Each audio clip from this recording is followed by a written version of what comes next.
ಅಯೋಧ್ಯೆಯಲ್ಲಿ ಬಾಲರಾಮ ಪ್ರತಿಮೆ, ರಾಮ ಮಂದಿರದತ್ತ ರಾಮಲಲ್ಲ ಮೂರ್ತಿ, ಕನ್ನಡಿಗ ಅರುಣ್ ಯೋಗಿರಾಜ್ ಕೆತ್ತಿರುವ ಮೂರ್ತಿ ಇದು. 51 ಇಂಚು 200 ಕೆಜಿ ತೂಕದ ರಾಮಲಲ್ಲ ವಿಗ್ರಹ ಅಯೋಧ್ಯೆಯಲ್ಲಿ ಕೆಲವೇ ಕ್ಷಣಗಳಲ್ಲಿ ರಾಮ ಮಂದಿರದತ್ತ ರಾಮಲಲ್ಲ ಮೂರ್ತಿ ರಾಮ ಮಂದಿರ ಪರಿಸರ ಪ್ರವೇಶ ಮಾಡಲಿದ್ದಾನೆ. ರಾಮಲಲ್ಲ ಲಾರಿಯಲ್ಲಿ ತರಲಾಗುತ್ತಿರುವ ರಾಮಲಲ್ಲ ಮೂರ್ತಿ ಶ್ರೀರಾಮನ ಬಾಲರೂಪ ಇರುವ ಮೂರ್ತಿ ಇದಾಗಿದೆ. ರಾಮನ ಮುಗ್ಧತೆ, ಬಾಲ್ಯದ ನೋಟ, ಗಾಂಭೀರ್ಯತೆ ಇರುವ ಮೂರ್ತಿ. ನಾಳೆ ಗರ್ಭಗುಡಿಯಲ್ಲಿ ರಾಮ ಮೂರ್ತಿಯ ಸ್ಥಾಪನೆ ಆಗುತ್ತೆ. ಜನವರಿ 22ಕ್ಕೆ ಅದೇ ಮೂರ್ತಿಗೆ ಪ್ರಾಣ ಪ್ರತಿಷ್ಠಾಪನೆ ಕೂಡ ಮಾಡಲಾಗುತ್ತೆ. ಕೋಟ್ಯಾನುಕೋಟಿ ಹಿಂದೂಗಳು ಕಾಯುತ್ತಿರುವಂತಹ ಕ್ಷಣ ಇದು. ಈ ಅಭೂತಪೂರ್ವ ಕ್ಷಣವನ್ನ ಕಣ್ತುಂಬಿಕೊಳ್ಳೋದಕ್ಕೆ ಕೋಟ್ಯಾನುಕೋಟಿ ಹಿಂದೂಗಳು ಕಾತ್ರದಿಂದ ಕಾಯ್ತಾ ಇದ್ರು. ಕನ್ನಡಿಗರು ಬಹಳ ಹೆಮ್ಮೆ ಪಡ್ತಾ ಇರುವಂತಹ ವಿಚಾರ ಅಂದ್ರೆ ನಮ್ಮ ಕರುನಾಡಿನ ನಮ್ಮ ಕನ್ನಡಿಗ ಅರುಣ್ ಯೋಗಿರಾಜ್ ಕೆತ್ತಿರುವ ಬಾಲರಾಮನ ಮೂರ್ತಿಯೇ ಅಂತಿಮವಾಗಿದ್ದು, ಅದೇ ಬಾಲರಾಮನ ಮೂರ್ತಿ ಸದ್ಯ ಅಯೋಧ್ಯೆಯಲ್ಲಿ ನಮಗೆ ಕಾಣೋದಕ್ಕೆ ಸಿಗ್ತಾ ಇದೆ. ಕೆಲವೇ ಕ್ಷಣಗಳಲ್ಲಿ ರಾಮ ಮಂದಿರದತ್ತ ರಾಮಲಲ್ಲ ಮೂರ್ತಿ ರಾಮ ಮಂದಿರದ ಪರಿಸರ ಪ್ರವೇಶ ಮಾಡಲಿಕ್ಕಿದೆ ವಿಗ್ರಹ. ಏನಿದ್ರ ವಿಶೇಷತೆ ಅಂತ ಬಹಳ ಜನ ಪ್ರಶ್ನೆ ಮಾಡ್ತಾ ಇದ್ರು. 51 ಇಂಚು 200 ಕೆಜಿ ತೂಕದ ರಾಮಲಲ್ಲ ವಿಗ್ರಹ ಇದು. ರಾಮ ಮಂದಿರದ ಗರ್ಭಗುಡಿಯಲ್ಲಿ ಇದೇ ಬಾಲರಾಮ ರಾರಾಜಿಸ್ತಾನೆ. ಜನವರಿ 22ಕ್ಕೆ ನಾಳೆ ರಾಮ ಮೂರ್ತಿಯ ಸ್ಥಾಪನೆ ಆಗುತ್ತೆ ಗರ್ಭಗುಡಿಯಲ್ಲಿ. ಆದರೆ ಜನವರಿ 22ಕ್ಕೆ ಅದೇ ಮೂರ್ತಿಯ ಪ್ರಾಣ ಪ್ರತಿಷ್ಠಾಪನೆ ಕಾರ್ಯಕ್ರಮ ಕೂಡ ಇರುತ್ತೆ. ಸದ್ಯ ರಾಮ ಮಂದಿರತ್ತ ರಾಮಲಲ್ಲ ಮೂರ್ತಿ ಪ್ರವೇಶ ಪಡೆದುಕೊಂಡಿರೋದು ಕನ್ನಡಿಗ ಅರುಣ್ ಯೋಗಿರಾಜ್ ಕೆತ್ತಿರುವ ಮೂರ್ತಿ ಇದಾಗಿದೆ. ಕನ್ನಡಿಗರಿಗೆ ಇದು ಹೆಮ್ಮೆ ಪಡ್ತಾ ಇರುವಂತಹ ವಿಚಾರ. ಕಾರಣ ಈ ಹಿಂದಿನಿಂದಲೂ ಕೂಡ ಕರ್ನಾಟಕಕ್ಕೂ ಅಯೋಧ್ಯೆಗೂ ಕೂಡ ಅವಿನಾಭಾವ ನಂಟಿತ್ತು. ಅದು ಮತ್ತಷ್ಟು ಗಟ್ಟಿಯಾಗ್ತಾ ಇರೋದು ಬಾಲರಾಮ ಮೂರ್ತಿಯಿಂದ. ನಮ್ಮ ಕನ್ನಡಿಗರ ಶಿಲ್ಪಿ ಅರುಣ್ ಯೋಗಿರಾಜ್ ಕೆತ್ತಿರುವ ಮೂರ್ತಿನೇ ಅಂತಿಮ ಆಗಿರೋದು. ಮತ್ತಷ್ಟು ಈ ನಂಟು ಗಟ್ಟಿ ಆಗ್ತಾ ಇರೋದಕ್ಕೆ ಸಾಕ್ಷಿ ಆಗ್ತಾ ಇದೆ. ರಾಮ ಮಂದಿರ ಪರಿಸರ ಪ್ರವೇಶ ಆಗುತ್ತೆ ಇವತ್ತು. ವಿಗ್ರಹ ಲಾರಿಯಲ್ಲಿ ತರಲಾಗ್ತಾ ಇರುವಂತಹ ರಾಮಲಲ್ಲ ಮೂರ್ತಿ ಕೆಲವೇ ಕ್ಷಣಗಳಲ್ಲಿ ರಾಮ ಮಂದಿರ ಪರಿಸರ ಪ್ರವೇಶವನ್ನ ಪಡೆದುಕೊಳ್ಳುತ್ತೆ. ಈ ಮೂರ್ತಿ ಶ್ರೀರಾಮನ ಬಾಲರೂಪ ಇರುವ ಮೂರ್ತಿ. ರಾಮನ ಮುಗ್ಧತೆ, ಬಾಲ್ಯದ ನೋಟ, ಗಾಂಭೀರ್ಯತೆ ಇರುವಂತಹ ಮೂರ್ತಿ ಇದಾಗಿದೆ. ನಾಳೆ ಗರ್ಭಗುಡಿಯಲ್ಲಿ ಇದೇ ರಾಮನ ಮೂರ್ತಿಯನ್ನ ಸ್ಥಾಪನೆ ಮಾಡಲಾಗುತ್ತೆ. ಅದಕ್ಕೆ ಪ್ರಾಣ ಪ್ರತಿಷ್ಠಾಪನೆ ಜನವರಿ 22ಕ್ಕೆ ಜರುಗುತ್ತೆ ಆ ಕಾರ್ಯಕ್ರಮ. ಸಹಜವಾಗಿ ಬಹಳ ಕುತೂಹಲ, ಸಂಭ್ರಮದ ಕ್ಷಣಗಳು ಇದೆಲ್ಲವೂ ಕೂಡ ಕಣ್ತುಂಬಿಕೊಳ್ಳೋದಕ್ಕೆ ಅಯೋಧ್ಯೆ ಅಂತೂ ಇವತ್ತು ರಾಮ ಜಪದಲ್ಲೇ ಮುಳುಗಿ ಹೋಗಿರೋದು. ಎಲ್ಲೆಲ್ಲೂ ಕೂಡ ರಾಮನಾಮ ಜಪ ಆಗ್ತಾ ಇದೆ. ಈ ಹೊತ್ತಲ್ಲಿ ರಾಮಲಲ್ಲ ಮೂರ್ತಿಯ ಪ್ರವೇಶ ಆಗಿರೋದು ಈ ಸಂತಸ ಸಂಭ್ರಮವನ್ನ ಇಮ್ಮಡಿಗೊಳಿಸಿದೆ. ಈ ಭಾಗದಲ್ಲಿ ಜೈ ಶ್ರೀರಾಮ್, ಜೈ ಶ್ರೀರಾಮ್, ಜೈ ಶ್ರೀರಾಮ್ ಅನ್ನುವಂತ ಘೋಷಣೆಗಳು ಇವತ್ತು ರಾಮನೂರಿನಲ್ಲಿ ಕೇಳೋದಕ್ಕೆ ನಮಗೆ ಸಿಗ್ತಾ ಇದೆ. ಪ್ರತಿಯೊಬ್ಬರ ಬಾಯಲು, ಪ್ರತಿಯೊಬ್ಬರ ಮನಸ್ಸಲ್ಲೂ ಕೂಡ ಇವತ್ತು ರಾಮನ ಜಪ ಆಗ್ತಾ ಇದೆ. ಎಲ್ಲರೂ ನಮ್ಮ ಮನೆಯ ಹಬ್ಬದ ರೀತಿಯಲ್ಲಿ ಇದನ್ನ ಆಚರಣೆ ಮಾಡ್ತಿದ್ದಾರೆ. ಆ ಕ್ಷಣವನ್ನ ಎದುರು ನೋಡ್ತಿದ್ದಾರೆ. ಆ ಸಂಭ್ರಮವನ್ನ ಕಣ್ತುಂಬಿಕೊಳ್ಳೋದಕ್ಕೆ ಯಾವತ್ತು ಗರ್ಭಗುಡಿಯಲ್ಲಿ ಶ್ರೀರಾಮಲಲ್ಲ ಮೂರ್ತಿ ಸ್ಥಾಪನೆ ಆಗುತ್ತೆ, ಪ್ರಾಣ ಪ್ರತಿಷ್ಠಾಪನೆ ಆಗುತ್ತೆ, ಅದನ್ನ ನಾವು ಕಣ್ತುಂಬಿಕೊಳ್ಬೇಕು. ನಮ್ಮ ಜೀವನ ಅಲ್ಲಿಂದ ಪಾವನ ಆಗುತ್ತೆ ಅನ್ನುವಂತ ಭಾವನೆ ಪ್ರತಿಯೊಬ್ಬ ಹಿಂದೂಗಳಲ್ಲಿ. ಹಾಗಾಗಿ ಅಯೋಧ್ಯೆನ ಪ್ರವೇಶ ಪಡೆದುಕೊಂಡಿರೋದು ಸದ್ಯ ರಾಮಲಲ್ಲ ಮೂರ್ತಿ. ಹಬ್ಬದ ವಾತಾವರಣ, ಸಂಭ್ರಮದ ಕ್ಷಣಗಳು ಅಯೋಧ್ಯೆಯಲ್ಲಿ ಕಾಣೋದಕ್ಕೆ ಸಿಗ್ತಾ ಇದೆ.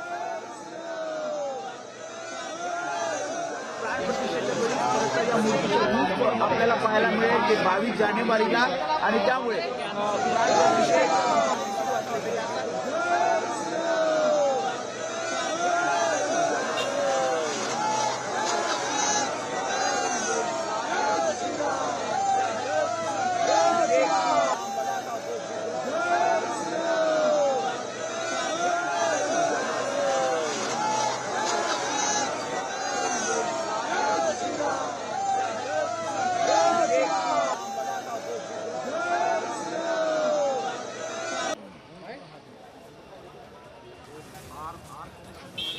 जन्मभूमी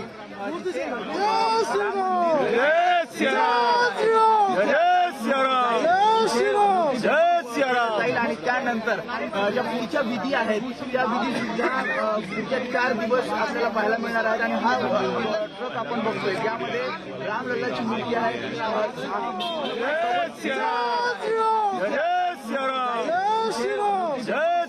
जाईल आणि त्यानंतर ज्या 22 जानेवारीला आणि त्यामुळे प्राण प्रतिष्ठेच्या विधी जरी सुरू असले तरी आता ही त्यामध्ये रामलल्लाची मूर्ती आहे मार्गस्थ होतीये आपली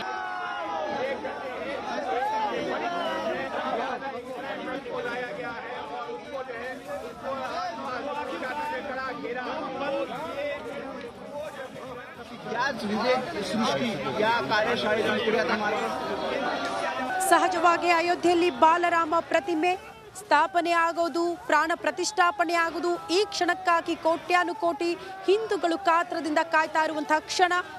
ಈಗ ರಾಮ ಮಂದಿರದತ್ತ ರಾಮಲಲ್ಲಾ ಮೂರ್ತಿ ಪ್ರವೇಶವನ್ನ ಪಡೆದುಕೊಳ್ತಾ ಇದೆ. ಲಾರಿಯಲ್ಲಿ ತರಲಾಗ್ತಾ ಇರುವಂತಹ ರಾಮಲಲ್ಲಾ ಮೂರ್ತಿ 51 ಇಂಚು 200 ಕೆಜಿ ತೂಕದ ರಾಮಲಲ್ಲಾ ಮೂರ್ತಿ ರಾಮ ಮಂದಿರ ಪರಿಸರ ಪ್ರವೇಶವನ್ನ ಇವತ್ತು ರಾಮಲಲ್ಲಾ ಮೂರ್ತಿ ಪ್ರವೇಶವನ್ನ ಪಡೆದುಕೊಳ್ಳುತ್ತೆ. ಹಾಗಾಗಿ ಸಂಭ್ರಮದಿಂದ ಹಬ್ಬದ ವಾತಾವರಣ ಅಯೋಧ್ಯೆಯಲ್ಲಿ ರಾಮಲಲ್ಲಾ ಮೂರ್ತಿಯನ್ನ ಬರ್ಮಾಡ್ಕೊಳ್ತಾ ಇರೋದು. ಪ್ರತಿ ಗಲ್ಲಿಗಳಲ್ಲೂ ರಸ್ತೆಗಳಲ್ಲೂ ಕೂಡ ಇವತ್ತು ರಾಮನ ಮೂರ್ತಿ ಅಯೋಧ್ಯೆಗೆ ಬರ್ತಾ ಇದ್ದಂತೆ ಸಂಭ್ರಮ ಇಮ್ಮಡಿ ಆಗ್ತಾ ಇದೆ. ನೋಡಿ, 14 ವರ್ಷಗಳ ವನವಾಸ ಮುಗಿಸಿ ರಾಮ ಅಯೋಧ್ಯೆಗೆ ಬಂದಿದ್ದ. ಈಗ 500 ವರ್ಷಗಳ ಸಂಘರ್ಷದ ಬಳಿಕ, ಹೋರಾಟದ ಬಳಿಕ ರಾಮ ತಾನು ಜನ್ಮ ಪಡೆದಿರುವಂತಹ ಸ್ಥಳದಲ್ಲೇ ನೆಲೆಯೂರೋದಕ್ಕೆ ಆಗಮಿಸ್ತಾ ಇರುವಂತಹ ಕ್ಷಣ. ಈ ಕ್ಷಣವನ್ನ ಕಣ್ತುಂಬಿಕೊಳ್ಳೋದಕ್ಕೆ ಕೋಟ್ಯಾನುಕೋಟಿ ಹಿಂದೂಗಳು ಕಾಯ್ತಿದ್ದಾರೆ. ನಾಳೆಯೇ ರಾಮಲಲ್ಲಾ ಮೂರ್ತಿಯ ಸ್ಥಾಪನೆ ರಾಮ ಮಂದಿರದ ಗರ್ಭಗುಡಿಯಲ್ಲಿ. ಆದ್ರೆ ಆ ರಾಮಲಲ್ಲಾ ಮೂರ್ತಿಗೆ ಪ್ರಾಣ ಪ್ರತಿಷ್ಠಾಪನೆ ಆಗುವುದು ಜನವರಿ 22ಕ್ಕೆ. ಆ ಅಭೂತಪೂರ್ವ ಕ್ಷಣಕ್ಕೆ ನಾವೆಲ್ಲ ಕಾತ್ರದಿಂದ ಕಾಯ್ತಾ ಇದ್ದೀವಿ. ಸದ್ಯ ಅಯೋಧ್ಯೆ ಮಾತ್ರ ಅಲ್ಲ, ಇಡೀ ದೇಶದಲ್ಲಿ ರಾಮನ ಜಪ ಆಗ್ತಾ ಇದೆ. ಪ್ರತಿ ಮನೆಗಳಲ್ಲೂ ಕೂಡ ಇವತ್ತು ಶ್ರೀರಾಮ್ ಜೈ ರಾಮ್ ಅನ್ನುವಂತ ಘೋಷಣೆಗಳು ನಮ್ಗೆ ಕೇಳೋದಕ್ಕೆ ಸಿಗ್ತಾ ಇದೆ. ಮಂತ್ರಾಕ್ಷತೆ ಪ್ರತಿ ಮನೆಗೆ ತಲುಪ್ತಾ ಇದ್ದಂತೆ ಯಾವ ರೀತಿಯ ಸಂಭ್ರಮ ಮನೆಗಳಲ್ಲಿ ಮನೆ ಮಾಡಿತ್ತು ಅನ್ನೋದನ್ನ ಗಮನಿಸಿದ್ವಿ. ಇನ್ನ ಅಯೋಧ್ಯೆಗೆ ಬಂದ್ರೆ ಅಂತೂ ಮತ್ತೊಂದು ಪ್ರಪಂಚಕ್ಕೆ ಇವತ್ತು ರಾಮ ನಮ್ಮನ್ನ ಕೊಂಡೊಯ್ತಾ ಇರೋದಂತೂ ಸತ್ಯ. ಆ ರೀತಿ ಹಬ್ಬದ ವಾತಾವರಣ ಅಯೋಧ್ಯೆಯಲ್ಲಿ ನಮ್ಗೆ ಕಾಣೋದಕ್ಕೆ ಸಿಗ್ತಾ ಇದೆ. ದೀಪಾಲಂಕಾರ, ಮತ್ತೊಂದು ಕಡೆ ಸರಿಯೂ ನದಿ ತಟದಲ್ಲಿ ಯಾವ ರೀತಿ ದೀಪಗಳನ್ನ ಬೆಳಗಲಾಯಿತು ಅನ್ನೋದನ್ನ ಕೂಡ ನಾವು ಗಮನಿಸಿದ್ವಿ. ಗಂಗಾರತಿ ಕಾರ್ಯಕ್ರಮದಲ್ಲಿ ಹಲವು ಜನ ಭಾಗಿಯಾಗಿದ್ದನ್ನ ಕೂಡ ನಾವು ಗಮನಿಸ್ತಾ ಇದ್ವಿ. ಮತ್ತೊಂದು ಕಡೆ ರಾಮ ಮಂದಿರದ ಗರ್ಭಗುಡಿಯಲ್ಲಿ ಇವತ್ತು ಬೆಳಗ್ಗಿನಿಂದಲೂ ಕೂಡ ವಿಶೇಷ ರೀತಿಯಲ್ಲಿ ಪೂಜೆ ಪುನಸ್ಕಾರಗಳು ಜರುಗ್ತಾ ಇದೆ. ಕಾರಣ ರಾಮಲಲ್ಲಾ ಮೂರ್ತಿ ಸ್ಥಾಪನೆಗೂ ಮುಂಚೆ ಆಗುವಂತ ಪೂಜಾ ಪುನಸ್ಕಾರಗಳು ಇವತ್ತು ಬೆಳಗ್ಗೆಯಿಂದ ಜರುಗ್ತಾ ಇತ್ತು. ಅದನ್ನ ಕೂಡ ನಾವು ಗಮನಿಸ್ತಾ ಇದ್ವಿ. ಅದಾದ ಬಳಿಕ ಸರಿಯೂ ನದಿ ತೀರದಲ್ಲಿ ಆ ತೀರ್ಥವನ್ನ ಹೊತ್ತು ಕಳಶದಲ್ಲಿ ಅನೇಕ ಭಕ್ತಾದಿಗಳು ಸಾಗಿದ್ದನ್ನ ಕೂಡ ನಾವು ಗಮನಿಸಿದ್ವಿ.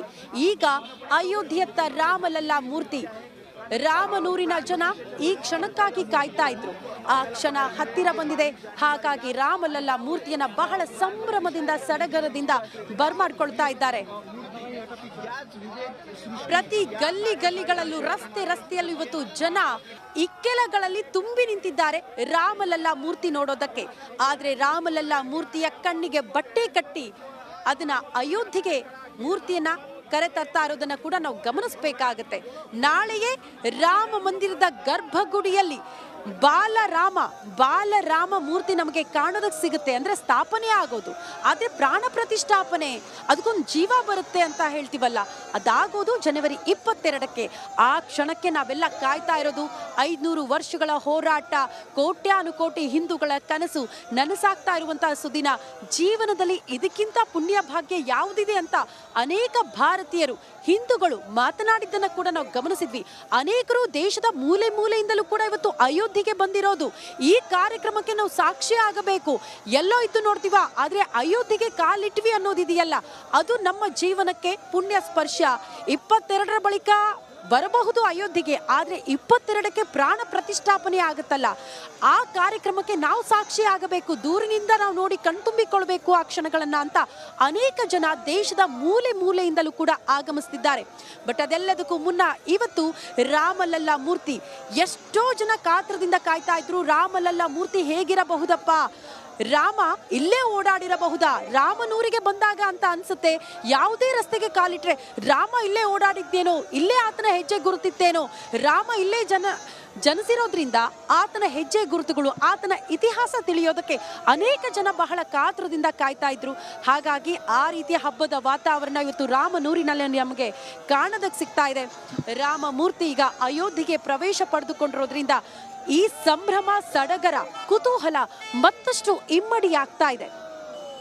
ಜನವರಿ 22ರ ಬಳಿಕ ಜನಸಾಮಾನ್ಯರು ಕೂಡ ರಾಮಲಲ್ಲಾ ಮೂರ್ತಿಯನ್ನ ಕಣ್ತುಂಬಿಕೊಳ್ಳೋದಕ್ಕೆ ಅವಕಾಶ ಸಿಗುತ್ತೆ. ಸ್ವತಃ ಪ್ರಧಾನಿ ನರೇಂದ್ರ ಮೋದಿಯವರು ಒಂದು ಮಾತು ಹೇಳಿದ್ರು, ಜನವರಿ 22ಕ್ಕೆ ದಯವಿಟ್ಟು ಹೆಚ್ಚಿನ ಸಂಖ್ಯೆಯಲ್ಲಿ ಭಕ್ತಾದಿಗಳು ಬರಬೇಡಿ, ಅದಾದ ಬಳಿಕ ನೀವು ಕೂಡ ಬಂದು ರಾಮಲಲ್ಲಾ ಮೂರ್ತಿಯನ್ನ ಕಣ್ತುಂಬಿಕೊಳ್ಳಬಹುದು, ರಾಮನನ್ನ ನೀವು ಜಪಿಸಬಹುದು, ರಾಮನನ್ನ ಹತ್ತಿರದಿಂದ ಕಾಣಬಹುದು, ಆತನ ಆಶೀರ್ವಾದವನ್ನ ಪಡೆದುಕೊಳ್ಳಬಹುದು ಅನ್ನುವಂತಹ ವಿಚಾರವನ್ನ ಪ್ರಸ್ತಾಪ ಮಾಡಿದ್ರು. ಕಾರಣ ಜನವರಿ 22ಕ್ಕೆ ಅನೇಕ ಕಾರ್ಯಕ್ರಮಗಳು ಇರೋದ್ರಿಂದ, ಹೈ ಸೆಕ್ಯೂರಿಟಿ ಇರೋ ಕಾರಣದಿಂದ ಜನಸಾಮಾನ್ಯರು ಬಂದಾಗ ಅವರಿಗೆ ತೊಂದರೆ ಆಗಬಾರದು ಅನ್ನೋ ನಿಟ್ಟಿನಲ್ಲಿ 22ರ ಬದಲಾಗಿ ಮುಂದಿನ ದಿನಗಳಲ್ಲಿ ಬಂದು ನೀವು ರಾಮನ ಆಶೀರ್ವಾದವನ್ನ ಪಡೆದುಕೊಳ್ಳಿ, ರಾಮನನ್ನ ಕಣ್ತುಂಬಿಕೊಳ್ಳಿ ಅನ್ನುವಂತಹ ವಿಚಾರವನ್ನ ಕೂಡ ಇಲ್ಲಿ ಪ್ರಸ್ತಾಪ ಮಾಡಿದ್ದಾರೆ.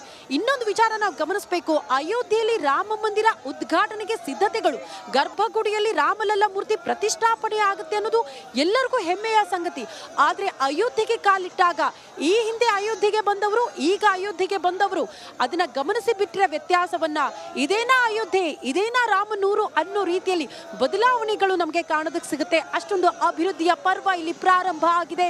ಅನೇಕ ಜನ ಅದೇ ಸಂತಸವನ್ನ ವ್ಯಕ್ತಪಡಿಸ್ತಾರೆ. ಒಂದ್ ಕಡೆ ರಾಮ ಮಂದಿರದ ಖುಷಿ, ಮತ್ತೊಂದು ಕಡೆ ನಾವು ಜೀವನ ಕಟ್ಕೊಳ್ಳೋದಕ್ಕೆ ಅಯೋಧ್ಯೆ ಇಷ್ಟು ದೊಡ್ಡ ಮಟ್ಟದಲ್ಲಿ ಅಭಿವೃದ್ಧಿ ಆಗಿದೆ, ಅನೇಕರು ಅದರಿಂದ ಜೀವನ ಕಟ್ಕೊಂಡಿದ್ದಾರೆ. ಹಾಗಾಗಿ ಆ ಸಂಭ್ರಮ ಮತ್ತಷ್ಟು ಇಮ್ಮಡಿ ಆಗ್ತಾ ಇದೆ ಅನ್ನುವಂತಹ ವಿಚಾರವನ್ನ ಕೂಡ ಅನೇಕ ಈ ಭಾಗದ ಜನ ಅದನ್ನ ಪ್ರಸ್ತಾಪ ಮಾಡೋದನ್ನ ನಾವು ಗಮನಿಸ್ತೀವಿ.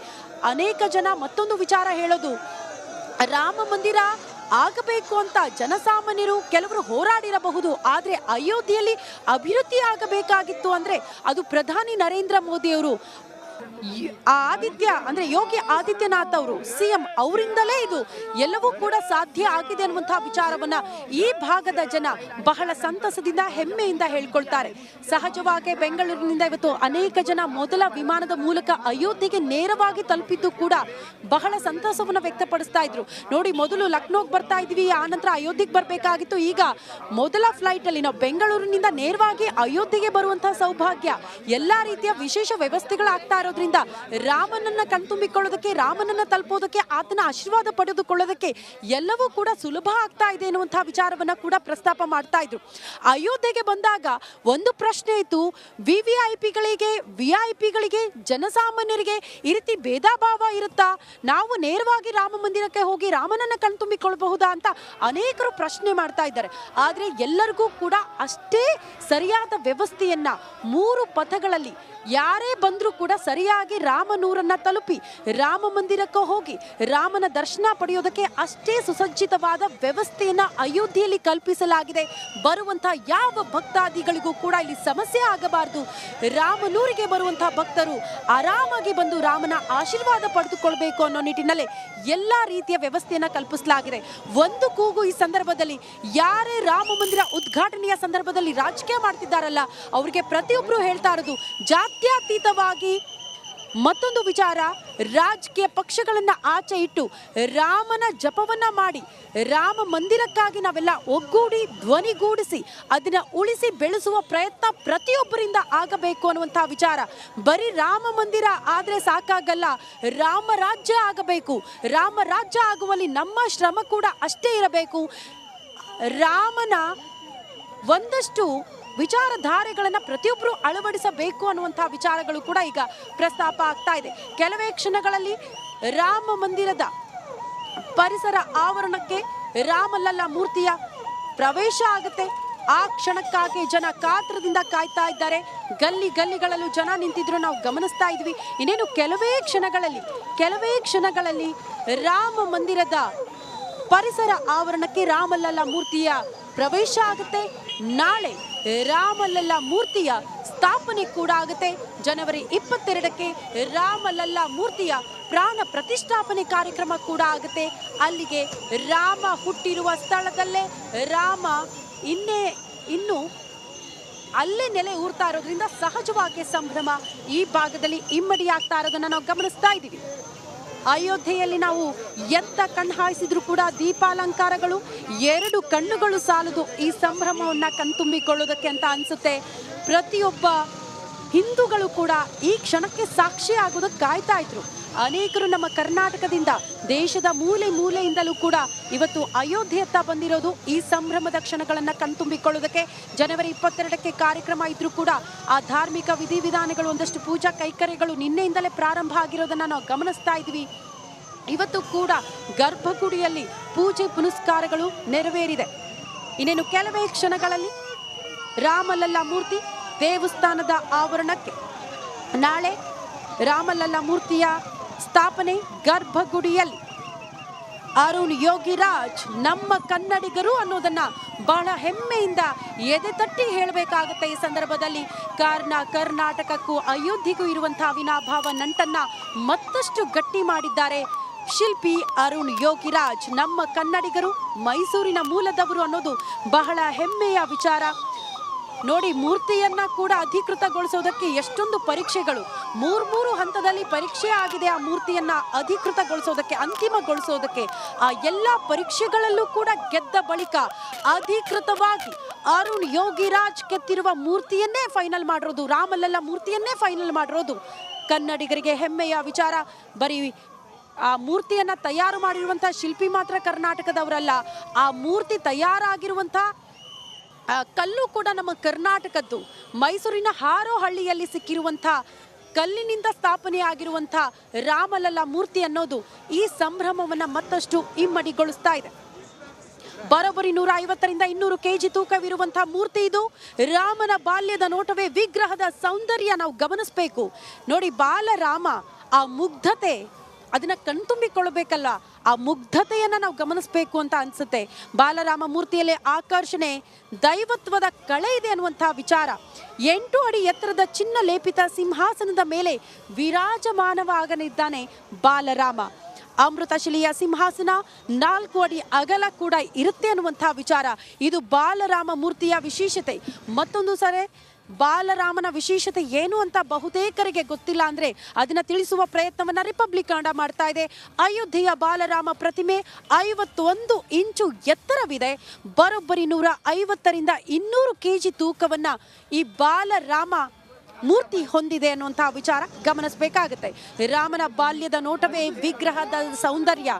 ಆ ರಾಮನ ಬಾಲ್ಯದ ನೋಟನೇ ಇರಬೇಕು ಅಂತ ಅನೇಕರು ಭಾವಿಸ್ತಾ ಇದ್ರು. ಅದು ಕೂಡ ಈ ಮೂರ್ತಿಯನ್ನ ಅಂತಿಮಗೊಳಿಸುವಲ್ಲಿ ಪ್ರಮುಖವಾದಂತಹ ವಿಚಾರವಾಗಿದೆ ಅನ್ನೋದನ್ನ ಕೂಡ ನಾವು ನೋಡ್ಬೇಕಾಗುತ್ತೆ. ಬಾಲರಾಮ ಮೂರ್ತಿಯಲ್ಲಿ ಆಕರ್ಷಣೆ, ದೈವತ್ವದ ಕಳೆ ಇರೋದು. ಹಾಗಾಗಿ ಇದೇ ಮೂರ್ತಿಯನ್ನ ಅಂತಿಮಗೊಳಿಸಲಾಗಿರೋದು. 8 ಅಡಿ ಎತ್ತರದ ಚಿನ್ನ ಲೇಪಿತ ಸಿಂಹಾಸನದ ಮೇಲೆ ರಾಮಲಲ್ಲಾ ಮೂರ್ತಿ ವಿರಾಜಮಾನವಾಗಲಿದೆ. ಅಮೃತಶಿಲೆಯ ಸಿಂಹಾಸನ 4 ಅಡಿ ಅಗಲ ಇರುತ್ತೆ. ಇದು ಬಾಲರಾಮ ಮೂರ್ತಿಯ ವಿಶೇಷತೆ. ಶಿಲ್ಪಿ ಅರುಣ್ ಯೋಗಿರಾಜ್ ಅವರ ಶ್ರಮ ಹೇಗಿತ್ತು ಈ ಮೂರ್ತಿಯನ್ನ ತಯಾರಿಸುವಲ್ಲಿ ಅನ್ನೋದನ್ನ ಕೂಡ ನಾವು ಗಮನಿಸಬೇಕಾಗುತ್ತೆ. ಶ್ರದ್ಧೆ, ಭಕ್ತಿ ಇದೆಲ್ಲವೂ ಕೂಡ ಇದ್ರೆ ಮಾತ್ರ ನಾವು ಏನ್ ಅಂದುಕೊಳ್ಳುತ್ತೀವೋ ಅದನ್ನ ಸಾಧಿಸೋದಕ್ಕೆ ಸಾಧ್ಯ. ಯಾವತ್ತೂ ಕೂಡ ದುಡ್ಡಿನ ಬೆನ್ನು ಹತ್ತಿದ್ದವರಲ್ಲ. ಈ ಕಲೆಯಲ್ಲಿ ನಿಜಕ್ಕೂ ಶ್ರಮ ಇಟ್ಟು ನಾನು ಈ ಕಲೆಗೆ ದುಡಿದಿದ್ದೀನಿ ಅನ್ನುವಂತಹ ವಿಚಾರವನ್ನ ಅರುಣ್ ಯೋಗಿರಾಜ್ ಜೊತೆಗೆ ಅವರ ಕುಟುಂಬಸ್ಥರು ಕೂಡ ಅದನ್ನ ಪ್ರಸ್ತಾಪ ಮಾಡ್ತಿದ್ದನ್ನ ನಾವು ಗಮನಿಸ್ತಾ ಇದ್ವಿ. 1200 ಫೋಟೋ ಡೌನ್ಲೋಡ್ ಮಾಡ್ಕೊಂಡಿದ್ರಂತೆ ಶಿಲ್ಪಿ ಅರುಣ್ ಯೋಗಿರಾಜ್ ಅವರು. ಈ ಮೂರ್ತಿ ತಯಾರಾಗೋಕ್ಕೂ ಮುಂಚೆ ಯಾವ ರೀತಿ ಮೂರ್ತಿಯನ್ನ ಕೆತ್ತನೆ ಮಾಡಬೇಕು, ಯಾವ ರೀತಿ ತಯಾರು ಮಾಡಬೇಕು ಅನ್ನೋದನ್ನ ಯಾವ ರೀತಿ ಹೋಮ್ವರ್ಕ್ ಮಾಡ್ಕೊಂಡಿದ್ರು ಅರುಣ್ ಯೋಗಿರಾಜ್, ಅದನ್ನ ನಾವು ಗಮನಿಸ್ತಾ ಇದ್ದೀವಿ. 5 ರಿಂದ 6 ವರ್ಷದ ಮಕ್ಕಳ ದೇಹ ರಚನೆ ಗಮನಿಸಿದ್ರಂತೆ ಅರುಣ್ ಯೋಗಿರಾಜ್. ಕಾರಣ ಆ ರಾಮಲಲ್ಲಾ ಮೂರ್ತಿಗೆ ಬಾಲ್ಯದಲ್ಲಿ ಇದ್ದಂತಹ ಕಳೆ ಬರಬೇಕಲ್ಲ ಆ ಮೂರ್ತಿಗೆ, ಅದು ಹೇಗೆ ಅನ್ನೋದನ್ನ ಕೂಡ ಆಲೋಚನೆ ಮಾಡಿದ್ರು. ಆ ನಿಟ್ಟಿನಲ್ಲೂ ಕೂಡ ಗಮನಿಸಿದ್ರು 5 ರಿಂದ 6 ವರ್ಷದ ಮಕ್ಕಳ ದೇಹ ರಚನೆ ಹೇಗಿರುತ್ತೆ ಅನ್ನೋದನ್ನ. ಮೈಸೂರಿನ ನರ್ಸರಿ ಶಾಲೆಗಳಿಗೆ ತೆರಳಿ ಮಕ್ಕಳನ್ನ ಗಮನಿಸಿದ್ರಂತೆ ಶಿಲ್ಪಿ ಅರುಣ್ ಯೋಗಿರಾಜ್ ಅವರು. ರಾಮನಂತೆ ಕಾಣುವಂತೆ, ಮುಗ್ಧತೆಯೂ ಇರುವಂತೆ ವಿಗ್ರಹದ ರಚನೆಯೇ ಆಗಿದೆ. ಶ್ರೀರಾಮಚಂದ್ರನ ಗಾಂಭೀರ್ಯವು ಕಾಣುವಂತೆ ಮೂರ್ತಿಯ ರಚನೆ ಮಾಡಿದ್ದಾರೆ ಶಿಲ್ಪಿ ಅರುಣ್ ಯೋಗಿರಾಜ್. ಬಿಲ್ಲು ಬಾಣ ಹಿಡಿದು ನಿಂತ ಭಂಗಿಯಲ್ಲಿದೆಯಂತೆ ರಾಮ ವಿಗ್ರಹದ ರಚನೆ. ಅದನ್ನ ನಾವು ಕಣ್ತುಂಬಿಕೊಳ್ಬೇಕು ಅಂತ ಅಂದ್ರೆ ಜನಸಾಮಾನ್ಯರು ಆ ಬಾಲರಾಮನನ್ನ ಕಣ್ತುಂಬಿಕೊಳ್ಬೇಕು ಅಂದ್ರೆ ಅದು ಜನವರಿ 22ರ ಬಳಿಕ. 23ರಿಂದ ಜನಸಾಮಾನ್ಯರು ಕೂಡ ಆ ಬಾಲರಾಮನ ಮೂರ್ತಿಯನ್ನ ಬಾಲರಾಮನನ್ನ ಕಣ್ತುಂಬಿಕೊಳ್ಳೋದಕ್ಕೆ ಆತನ ಆಶೀರ್ವಾದವನ್ನ ಪಡೆದುಕೊಳ್ಳೋದಕ್ಕೆ ಅವಕಾಶ ಇರುತ್ತೆ. ಇದಿಷ್ಟು ಅರುಣ್ ಯೋಗಿರಾಜ್ ಅವರು ಯಾವ ರೀತಿ ಮೂರ್ತಿಯ ಹಿಂದೆ ಶ್ರಮ ಪಟ್ಟಿದ್ದಾರೆ, ಯಾವ ರೀತಿ ಕೆಲಸಗಳನ್ನ ಮಾಡಿದ್ರು, ಯಾವ ರೀತಿ ಮೂರ್ತಿಗೆ ಕೆಲಸಗಳು ಮಕ್ಕಳಿಂದ ಪ್ರೇರಿತವಾಗಿ ಒಂದಷ್ಟು ಅಂಶಗಳನ್ನ ಹೇಗೆ ಇಲ್ಲಿ ಪ್ರಸ್ತಾಪ ಮಾಡಿದ್ದಾರೆ ಅನ್ನೋದನ್ನ ಕೂಡ ನಾವು ಗಮನಿಸ್ತಾ ಇದ್ದೀವಿ. 4 दिवस आपल्याला पाहायला मिळणार आहेत आणि हा ट्रक आपण बघतोय ज्यामध्ये रामलल्लाची मूर्ती आहे. पूर्णपणे कव्हर केली, पूर्णपणे झाकलेली ही मूर्ती आहे. कारण प्राण प्रतिष्ठेच्या वेळी खरंतर या मूर्तीचं रूप आपल्याला पाहायला मिळेल ते 22 जानेवारीला आणि त्यामुळे प्राण प्रतिष्ठेच्या विधी सुरू असले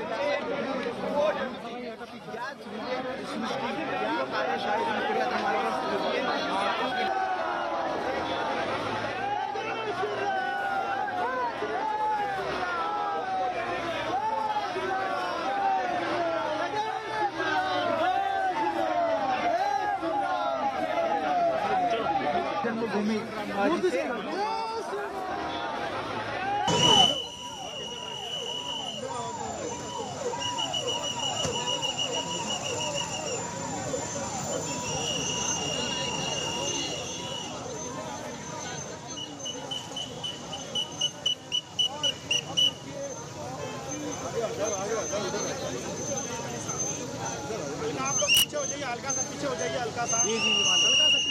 ಕೆಲವೇ ಕ್ಷಣಗಳಲ್ಲಿ ರಾಮಲಲ್ಲಾ ಮೂರ್ತಿ ದೇವಸ್ಥಾನದ ಪರಿಸರ ಆವರಣಕ್ಕೆ ಪ್ರವೇಶ ಪಡೆದುಕೊಳ್ಳಲಿದೆ.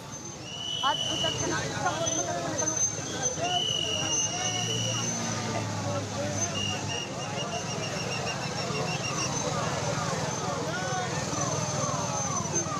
ಅಯೋಧ್ಯೆಯಲ್ಲಿ ಬಾಲರಾಮ ಪ್ರತಿಮೆ, ರಾಮ ಮಂದಿರದತ್ತ ರಾಮಲಲ್ಲಾ ಮೂರ್ತಿ ಕೆಲವೇ ಕ್ಷಣಗಳಲ್ಲಿ ರಾಮ ಮಂದಿರ ಪರಿಸರ ಪ್ರವೇಶ ಮಾಡುತ್ತೆ. ವಿಗ್ರಹ 51 ಇಂಚು 200 ಕೆಜಿ ತೂಕದ ರಾಮಲಲ್ಲಾ ವಿಗ್ರಹ ಕೆಲವೇ ಕ್ಷಣಗಳಲ್ಲಿ ರಾಮ ಮಂದಿರ ಪರಿಸರ ಪ್ರವೇಶವನ್ನು ಪಡೆದುಕೊಳ್ಳಲಿಕ್ಕಿದೆ. ಶ್ರೀರಾಮನ ಬಾಲರೂಪ ಇರುವಂತಹ ಮೂರ್ತಿ, ರಾಮನ ಮುಗ್ಧತೆ, ಬಾಲ್ಯದ ನೋಟ, ಗಾಂಭೀರ್ಯತೆ ಇರುವಂತಹ ಮೂರ್ತಿ ಇದು. ನಾಳೆ ಗರ್ಭಗುಡಿಯಲ್ಲಿ ಇದೇ ರಾಮನ ಮೂರ್ತಿ ಸ್ಥಾಪನೆ